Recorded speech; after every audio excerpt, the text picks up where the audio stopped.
ಇವತ್ತು ಕಾವೇರಲಿದೆ ವಿಧಾನಸಭಾ ಅಧಿವೇಶನ ಅಖಾಡ. ಡಿಕೆಶಿ ಸರ್ಕಾರದ ವಿರುದ್ಧ ಮುಗಿಬೀಳಲು ಬಿಜೆಪಿ ರಣತಂತ್ರ ಹೆಣೆದಿದೆ. ರಣತಂತ್ರ ಇವತ್ತು ಕಾವೇರಲಿದೆ ವಿಧಾನಸಭಾ ಅಧಿವೇಶನದ ಅಖಾಡ. ವೀಕ್ಷಕರೇ, ಡಿಕೆಶಿ ಸರ್ಕಾರದ ವಿರುದ್ಧ ಮುಗಿಬೀಳಲು ಬಿಜೆಪಿ ರಣತಂತ್ರ ಹೆಣೆದಿದೆ. ಸಚಿವ ಬಿ ನಾಗೇಂದ್ರ ರಾಜೀನಾಮೆಗೆ ಒತ್ತಾಯಕ್ಕೆ ಪಟ್ಟನ್ನ ಹಿಡಿದಿದೆ ಬಿಜೆಪಿ. ಇಂದು ಬಿಜೆಪಿ ಶಾಸಕರು ಪರಿಷತ್ ಸದಸ್ಯರ ಪ್ರತಿಭಟನೆ ಇದೆ. ವಿಧಾನಸೌಧದ ಭುವನೇಶ್ವರಿ ಪ್ರತಿಮೆ ಎದುರು ಪ್ರತಿಭಟನೆಯನ್ನ ಹಮ್ಮಿಕೊಂಡಿದ್ದಾರೆ. ಇವತ್ತು ಪ್ರತಿಭಟನೆ ನಡೆಸಲು ನಿರ್ಧರಿಸಿದೆ ಬಿಜೆಪಿ. ಹಾಗೆ ಬಿಜೆಪಿ ನಾಯಕರು ಅಧಿವೇಶನದಲ್ಲಿ ರಾಜೀನಾಮೆಗೆ ಪಟ್ಟನ್ನ ಹಿಡಿಯಲು ನಿರ್ಧಾರ ಮಾಡಿದೆ. ರಾಜೀನಾಮೆ ಕೊಡುವ ತನಕ ಸದನದಲ್ಲಿ ಹೋರಾಡಬೇಕು ಅಂತ ಹೇಳಿ ಬಿಜೆಪಿ ನಾಯಕರು ಡಿಸೈಡ್ ಮಾಡಿದ್ದಾರೆ. ವೀಕ್ಷಕರೇ, ಬಿ ನಾಗೇಂದ್ರ ಅವರಿಗೆ ಸಚಿವ ಸ್ಥಾನ ಕೊಟ್ಟಿದ್ದಕ್ಕಾಗಿ ವಾಲ್ಮೀಕಿ ಹಗರಣ ನಿಮ್ಮ ಮುಂದೆ ಸ್ಪಷ್ಟವಾಗಿ ಗೊತ್ತಿದೆ. ಅಂತ ಹಗರಣವನ್ನ ಮಾಡಿರ್ತಕ್ಕಂಥವ್ರನ್ನ ಮತ್ತೆ ಸಚಿವ ಸ್ಥಾನಕ್ಕೆ ಸೇರಿಸ್ಕೊಂಡಿದ್ದೀರಿ. ಅದು ನಾವು ಒಪ್ಪೋದಿಲ್ಲ. ಆಲ್ರೆಡಿ ಅವ್ರ ಮೇಲೆ ಆರೋಪಗಳಿದ್ದಾವೆ. 200 ಕೋಟಿ ರೂಪಾಯಿ ಅಷ್ಟು ಹಗರಣ ಮಾಡಿರ್ತಕ್ಕಂಥ ಆರೋಪಗಳಿದ್ದಾವೆ. ಮತ್ತೆ ಅವರನ್ನ ನೀವು ಸೇರಿಸ್ಕೊಳ್ತೀರಿ ಅಂದ್ರೆ ಮತ್ತೆ ನೀವು ಹಗರಣ ಮಾಡೋದಕ್ಕೆ ಪುಷ್ಟಿ ಕೊಟ್ಟಂತಲ್ವಾ? ಆಲ್ರೆಡಿ ಆರೋಪ ಹೊಂದಿರತಕ್ಕಂಥ ವ್ಯಕ್ತಿಯನ್ನ ಹೇಗೆ ನೀವು ಸೇರಿಸ್ಕೊಳ್ತೀರಿ ಅಂತೇಳಿ ಬಿಜೆಪಿ ಪಟ್ಟು ಹಿಡಿದಿದೆ. ಬಿ ನಾಗೇಂದ್ರ ಅವರ ರಾಜೀನಾಮೆಗೆ ಅವರು ಪಟ್ಟನ್ನ ಹಿಡಿದು ಕೂತಿದ್ದಾರೆ. ರಾಜೀನಾಮೆ ಕೊಡುವವರೆಗೂ ಬಿಡಲ್ಲ ಅಂತೇಳಿ ಪ್ರತಿಭಟನೆ ಮಾಡ್ತೀವಿ ಅಂತ ಹೇಳ್ತಾ ಇದ್ದಾರೆ. ವಿಧಾನಸೌಧದ ಭುವನೇಶ್ವರಿ ಪ್ರತಿಮೆ ಎದುರು ಪ್ರತಿಭಟನೆ ಮಾಡೋದಕ್ಕೆ ಎಲ್ಲ ಸಿದ್ಧತೆಗಳನ್ನ ಮಾಡ್ಕೊಂಡಿದ್ದಾರೆ. ಪಾದಯಾತ್ರೆ ಮಾಡೋದಕ್ಕೂ ಸಿದ್ಧತೆ ಮಾಡ್ಕೊಂಡಿದ್ದಾರೆ ಅವರು. ಸೊ ರಾಯಚೂರಿನಿಂದ ಬಳ್ಳಾರಿಯವರೆಗೂ ಬಿಜೆಪಿ ಪಾದಯಾತ್ರೆ ಮಾಡುತ್ತೀವಿ ಅಂತೇಳಿ ಹೇಳ್ತಾ ಇದ್ದಾರೆ. ಸೊ ಇವೆಲ್ಲ ಬೆಳವಣಿಗೆ ಕೂಡ ಇವಾಗ ರಾಜಕೀಯದಲ್ಲಿ ಭಾರಿ ಚರ್ಚೆ ಆಗ್ತಾ ಇದ್ದಾವೆ. ಏನು ಮಾಡುತ್ತೆ ಸರ್ಕಾರ? ಬಿ ನಾಗೇಂದ್ರ ಅವರ ರಾಜೀನಾಮೆ ತೆಗೆದುಕೊಳ್ಳುತ್ತಾ ಅಥವಾ ಅವರನ್ನೇ ಮುಂದುವರಿಸುತ್ತಾ? ನೋಡಿ, ಇದು ಖಾತೆ ಹಂಚಿಕೆ, ಸಚಿವ ಸಂಪುಟ ವಿಸ್ತರಣೆ, ಖಾತೆ ಹಂಚಿಕೆ ಆದಮೇಲೆ ಖಾತೆ ನನಗದು ಬೇಡ ಇದು ಬೇಡ ಅನ್ನುವ ಚರ್ಚೆಗಳು. ಅದಾದಮೇಲೆ ಇವ್ರಿಗೆ ಯಾಕೆ ನೀವು ಖಾತೆಯನ್ನು ಕೊಟ್ಟಿದ್ದೀರಿ, ಇವರಿಗೆ ಯಾಕೆ ನೀವು ಸಚಿವ ಸ್ಥಾನದಲ್ಲಿ ಸೇರಿಸ್ಕೊಂಡಿದ್ದೀರಿ, ಈ ರೀತಿಯ ಬೆಳವಣಿಗೆಗಳು ಒಂದಾದ ಮೇಲೆ ಒಂದು ರಾಜಕೀಯದಲ್ಲಿ ಬೆಳವಣಿಗೆ ಆಗ್ತಾನೇ ಇದ್ದಾವೆ. ಸೊ ಇದರ ಮಧ್ಯೆ ರಾಜ್ಯದ ಅಭಿವೃದ್ಧಿ ಕಡೆ ಸರ್ಕಾರ ಗಮನ ಕೊಟ್ಟರೆ ಬಹಳ ಒಳ್ಳೆಯದು. ಬರೀ ಇದೇ ಗುದ್ದಾಟದಲ್ಲಿ ರಾಜ್ಯದ ಅಭಿವೃದ್ಧಿ, ರಾಜ್ಯದ ಜ್ವಲಂತ ಸಮಸ್ಯೆಗಳಿದ್ದಾವೆ. ಎಷ್ಟಿದಾವೆ ಗೊತ್ತೇನ್ರಿ? ಬರ ಸಮಸ್ಯೆ ಇದೆ, ಮತ್ತೊಂದಿದೆ, ಇನ್ನೊಂದಿದೆ.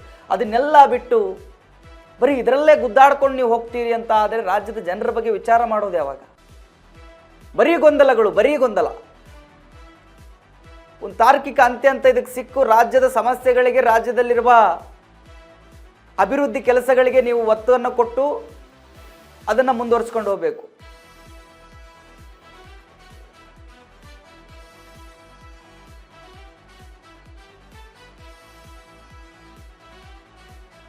ವೀಕ್ಷಕರೇ, ಇವಾಗ ಬಿಜೆಪಿಯಿಂದ ಭಾರಿ ಆಕ್ರೋಶ ವ್ಯಕ್ತವಾಗ್ತಾ ಇದೆ. ಬಿ ನಾಗೇಂದ್ರ ಅವರಿಗೆ ಸಚಿವ ಸ್ಥಾನ ಕೊಟ್ಟಿದ್ದಕ್ಕೆ ಅವರನ್ನ ಕೈ ಬಿಡಬೇಕು ಅಂತ ಹೇಳಿ ಬಿಜೆಪಿ ಪ್ರತಿಭಟನೆಯನ್ನು ಕೂಡ ಹಮ್ಮಿಕೊಂಡಿದೆ. ಈ ಬೆಳವಣಿಗೆ ಭಾರಿ ಚರ್ಚೆ ಆಗ್ತಾ ಇದೆ. ಮುಂಬರ್ತಕ್ಕಂಥ ದಿನಗಳಲ್ಲಿ ಸರ್ಕಾರ ಏನು ಮಾಡುತ್ತೆ, ಅವರ ರಾಜೀನಾಮೆ ಪಡೆದುಕೊಳ್ಳುತ್ತಾ ಬಿ ನಾಗೇಂದ್ರ ಅವರದ್ದು ಅಂತ ಹೇಳಿ ಕಾದು ನೋಡಬೇಕು. ಬಿಜೆಪಿ ಪಟ್ಟಿಗೆ ಮಣಿದು ಕಾಂಗ್ರೆಸ್ ಯಾವ ನಿರ್ಧಾರಕ್ಕೆ ಬರುತ್ತೆ ಅನ್ನೋದು ಕೂಡ ಬಹಳ ಕುತೂಹಲ ಇದೆ. ಎಸ್ ವೀಕ್ಷಕರೇ, ಇದರ ಬಗ್ಗೆ ಹೆಚ್ಚಿನ ಮಾಹಿತಿಯನ್ನು ಕೊಡೋದಕ್ಕೆ ನಮ್ಮ ಪ್ರತಿನಿಧಿ ವಿನೋದ್ ಕಮ್ತಾರ್ ಡೆಸ್ಕ್ ಲೈವ್ನಿಂದ ನನಗೆ ನೇರ ಸಂಪರ್ಕದಲ್ಲಿ ಸಿಗ್ತಾ ಇದ್ದಾರೆ. ಎಸ್ ವಿನೋದ್, ನೋಡಿ, ಈಗ ಸ್ವಲ್ಪ ದಿನ ಬರೀ ಸಚಿವ ಸಂಪುಟ ವಿಸ್ತರಣೆಯಲ್ಲಿ ಹೋಯ್ತು, ಆಮೇಲೆ ಖಾತೆ ಹಂಚಿಕೆಯಲ್ಲಿ ಹೋಯ್ತು. ಅದಾದ ಮೇಲೆ ಇವರಿಗೆ ಯಾಕೆ ಇಂಥ ಸಚಿವ ಸ್ಥಾನ ಕೊಟ್ಟಿದ್ದೀರಿ? ನೀವು ಮೊದಲೇ ಹಗರಣದಲ್ಲಿ ಸಿಲುಕಾಕೊಂಡಿದ್ದಾರೆ, ಆರೋಪಗಳಿದ್ದಾವೆ, ಮತ್ತೆ ಅವ್ರನ್ನ ನೀವು ಸಚಿವ ಸ್ಥಾನ ಕೊಡ್ತೀರಿ, ಅವ್ರನ್ನೇ ಸಂಪುಟಕ್ಕೆ ಸೇರಿಸ್ಕೊಳ್ತೀರಿ ಅಂತ ಹೇಳಿದ್ರೆ ಏನು ಜನಗಳಿಗೆ ಸಂದೇಶ ಕೊಡೋದಕ್ಕೆ ಹೊರಟಿದ್ದೀರಿ ಅಂತೇಳಿ ಬಿಜೆಪಿ ಆರೋಪ ಮಾಡ್ತಾ ಇದೆ. ಹೆಚ್ಚಿನ ಮಾಹಿತಿ ಕೊಡೋದಾದ್ರೆ ಏನಿದೆ ವಿನೋದ್?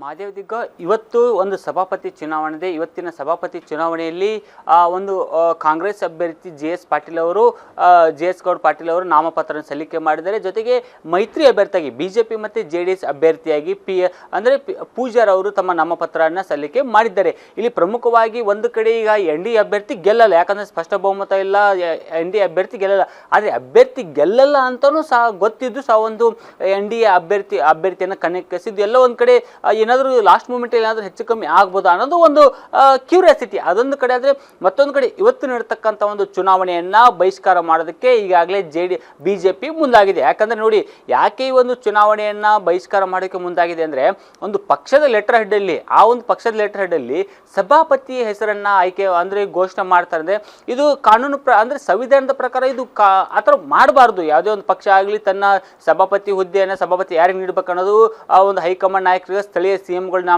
ಹೇಳ್ತಾರೆ. ಆ ಒಂದು ನಾಮನಿರ್ದೇಶನದ ಮೇರೆಗೆ ಸಿಎಂ ಅವರ ಹೆಸರನ್ನು ಅಧಿಕೃತವಾಗಿ ಅನೌನ್ಸ್ ಮಾಡ್ತದೆ, ಪಕ್ಷದಿಂದ ಚುನಾವಣೆ ಕಣಕ್ಕೆ ಇಳಿಸುತ್ತೆ.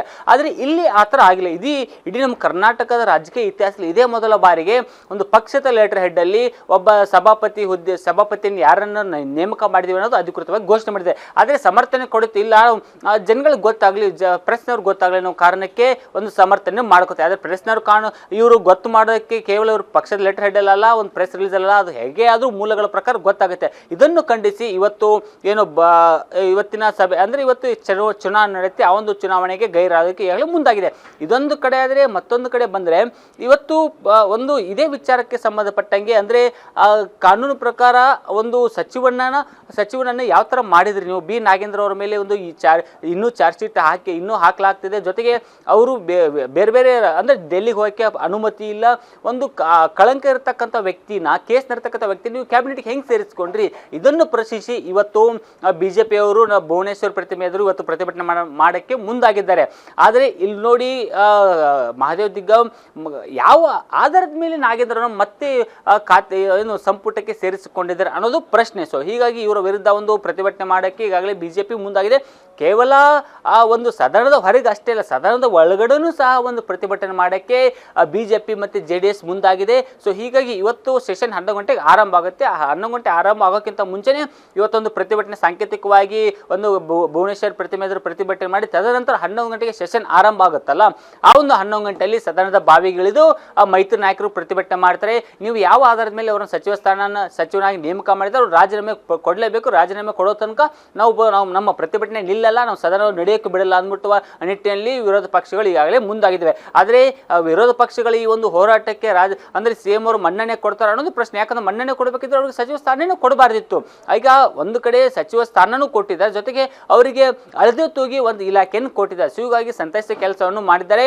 ಈ ಒಂದು ಏನು ರಾಜೀನಾಮೆಯನ್ನು ಹೇಗೆ ಪಡೆದುಕೊಳ್ತಾರೆ ಅಥವಾ ಪಡೆದುಕೊಂಡೇ ತೀರುತ್ತೆ ಅನ್ನೋದು ಒಂದು ಪ್ರಶ್ನೆ. ಆದರೆ ಸದನ ಅನ್ನೋದು ಏನಿದೆ, ಈಗಾಗಲೇ ಈ ಒಂದು ಸದನ ನಡೆಸೋಕ್ಕೆ ಕೋಟ್ಯಾಂತರ ರೂಪಾಯಿ ಹಣ ಖರ್ಚಾಗುತ್ತೆ. ಸಾರ್ವಜನಿಕರ ಹಣವನ್ನು ಈ ಒಂದು ಸದನ ನಡೆಸುವ ಮೂಲಕ ಅಂದರೆ ಕೆಲವೊಂದು ಬಿಲ್ಗಳನ್ನಾಗಲಿ ಹೆಲ್ದಿ ಆರ್ಗ್ಯುಮೆಂಟ್ ಆಗಲಿ ಮಾಡಬೇಕಿತ್ತು. ಆದರೆ ಈ ಒಂದು ಹೆಲ್ದಿ ಆರ್ಗ್ಯುಮೆಂಟ್ ಮಾಡಿದ ಬರೀ ಪ್ರತಿಭಟನೆಗೆ ರಾಜೀನಾಮೆ ಕೊಟ್ಟು ಇಷ್ಟೊಂದು ಹಣವನ್ನು ವ್ಯರ್ಥ ಮಾಡೋಕ್ಕೆ ಮುಂದಾಗಿದೆ ಒಂದು ವಿಪಕ್ಷಗಳಾಗಲಿ ಜೊತೆಗೆ ಆಡಳಿತ ಪಕ್ಷ ಆಗಲಿ. ಇದರಿಂದ ಯಾವ ಥರ ಸಂದೇಶವಾಗುತ್ತೆ ಜನಗಳಿಗೆ ಅನ್ನೋದು ಒಂದು ಪ್ರಶ್ನೆ. ಸೊ ಹೀಗಾಗಿ ಇವತ್ತು ನಡೀತಕ್ಕಂಥ ಅಂದ್ರೆ ಮಳೆಗಾಲ ಅಧಿವೇಶನ ಇದೊಂದು ವ್ಯರ್ಥ ಅಧಿವೇಶನ ಆಗುವ ಸಾಧ್ಯತೆಗಳು ಸ್ಪಷ್ಟವಾಗಿ ಇಲ್ಲಿ ಗೋಚರ ಆಗ್ತದೆ. ಇದಕ್ಕೆ ಇರ್ತಕ್ಕಂಥ ಏಕೈಕ ಮಾರ್ಗವಿಷ್ಟೇ, ನಾಗೇಂದ್ರ ಅವರು ರಾಜೀನಾಮೆ ಪಡೆದುಕೊಂಡಾಗ ಮಾತ್ರ ಈ ಸದನ ಯಶಸ್ವಿಯಾಗಿ ಆಗುತ್ತೆ. ಇಲ್ಲದೇ ಇದ್ದಲ್ಲಿ ಈ ಒಂದು ಸದನ ಅನ್ನೋದೇನಿದೆ ಕೇವಲ ಒಂದು ಪ್ರತಿಭಟನೆ, ಸದನದ ಬಾವಿಗಳದ್ದು ಪ್ರತಿಭಟನೆ ಮಾಡೋದು, ಬಹಿಷ್ಕಾರ ಮಾಡೋದು, ಇಷ್ಟಕ್ಕೆ ಮಾತ್ರ ಸೀಮಿತ ಆಗುವ ಸಾಧ್ಯತೆಗಳು ದಟ್ಟವಾಗಿದೆ. Mahadev Diggaon. Okay, thank you Vinod ನಿಮ್ಮೆಲ್ಲ ಮಾಹಿತಿಗಾಗಿ.